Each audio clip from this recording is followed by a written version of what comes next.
Today is July 13th, 2022. My name is Rob Carr of Kalamazoo Right to Life, and this is Pro-Life Week. Well, I noticed a few days ago that Massachusetts Senator Elizabeth Warren, no friend at all of the pro-life movement, a die-hard ideological zealot for the abortion lobby, the abortion industry, made some comments about pregnancy care centers in her home state. And let me read to you the quote she made. Just gives you an idea of where her mindset is. Quote, in Massachusetts right now, those crisis pregnancy centers that are there to fool people who are looking for pregnancy termination help outnumber abortion clinics by 3 to 1. We need to shut them down here in Massachusetts, and we need to shut them down all around the country. You should not be able to torture a pregnant person like that, unquote. Well, I've got 4 points here as I digest her comments. She says that pregnancy care centers are there to fool people. Well, I'm familiar with the alternatives of Kalamazoo here in Kalamazoo. They have registered nurses on staff. They have trained professionals who are there to help women make the right decisions. And the second point she made is that the people going to these centers, these crisis pregnancy centers, are being fooled because they really are going there thinking they're going to have an abortion. Well, that is just not true. A lot of women who go to these pregnancy care centers are unsure what they want to do. True, some of them have come there and they just want to get an ultrasound or a pregnancy test to see if they're pregnant, and then they'll schedule an abortion. But a lot of other women go there because they are conflicted. They don't really know what to do. And advisors and counselors at these pregnancy care centers talk with them and really want to share, the benefit of giving birth. I know I've always thought, and most people who are pro-life have said that abortion is a quick fix solution to a human problem. It's not a long-term solution, because if a woman gives birth and gives life to her baby, whether she keeps it or gives it up for adoption, that baby now has a future, has a hope, and the baby will bring great joy to whoever it raises that boy or girl. Little children give great joy, and abortion is such a short-sighted, quick fix that does not look at the long-term effects. So that this fooling people business is just not true. Then she says we need to shut them down. Well, that's one of their goals.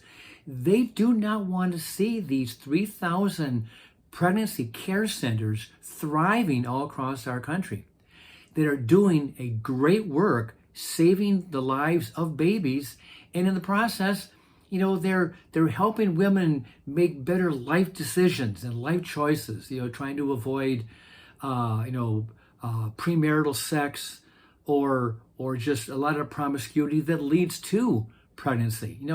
We need to go through life.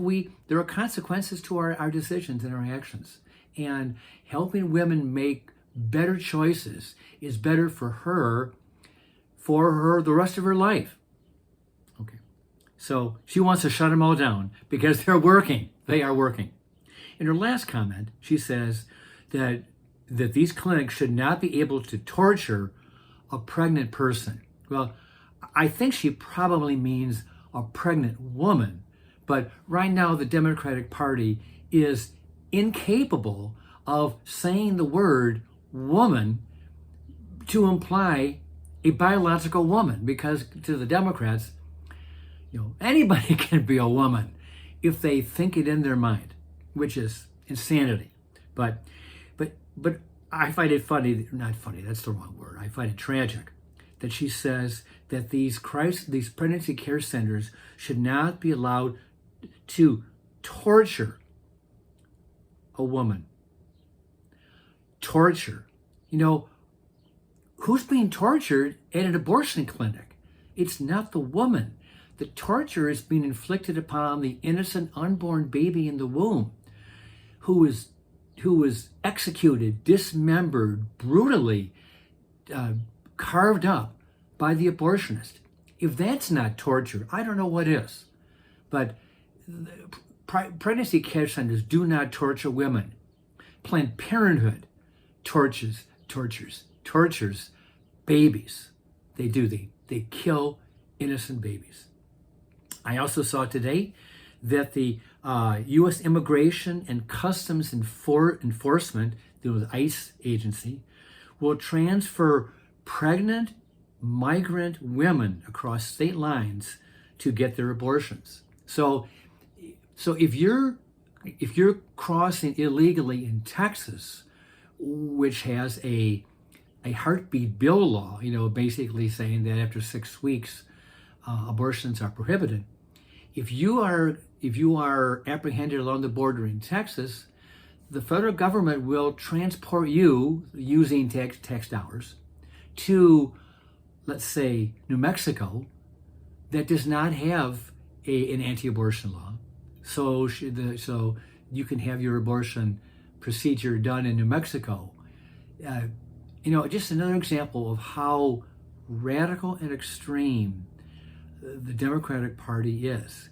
And all of this, trust me, all of this is brought to you by our good practicing Catholic, I'm going to read here because I don't want to miss my comments. That very middle of the road, I'm going to restore unity in America. Yes, that guy who is now presiding over a collapsing economy. This morning, I saw that the inflation rate is now up to 9.1% for the year. The man who's given his high prices for everything, not to mention seeing average families losing 30% of their future retirement funds in just 6 months. Those 401ks. Now, these are funds that are not just for the rich. Average middle-class people who are working in all kinds of jobs have retirement mutual funds and retirement plans, and they've just seen their funds lose 30% of their value in half the year. So much for helping the middle class. The rich may lose a ton of money too, but their wealth gives them a cushion, a safety net that the middle class doesn't have. Okay, getting back to my man here. That man, Joe Biden, he is so in bed with the pro-abortion lobby. He is absolutely clueless what it means to be a Christian, a follower of Christ. And I got to thinking, I've used this example before, just like that man in Matthew 16 who built those big, great barns to store all of his crops, but who did not seek after God. And Jesus asks, what good is it for a man to gain the whole world and lose his soul? And, regrettably, that's how I see Joe Biden, a man who is running headlong into God's judgment. President Biden, while you still have breath on your lungs, repent of your ungodliness. You're seeking after the great sin of child murder, of abortion, before it is too late. Repent and seek God's forgiveness. Final thought before I let you go. We are rushing closer to the August 2nd primary here in Michigan. And the name to remember, the name for governor, Tudor Dixon. Tudor Dixon is the Right to Life of Michigan PAC endorsed candidate. And she is the person, she is the woman, I'll use the right term, she is the candidate that we want to rally behind. If we're going to defeat Gretchen Whitmer for governor, Tudor Dixon is our candidate. So put that name down, write her name down. If you get a Right to Life ballot card in the mail, hang on to that so you can take it with you to the polling booth. Tudor Dixon is our candidate for governor, a strong pro-life candidate. With that, I will let you go, and I will see you next time.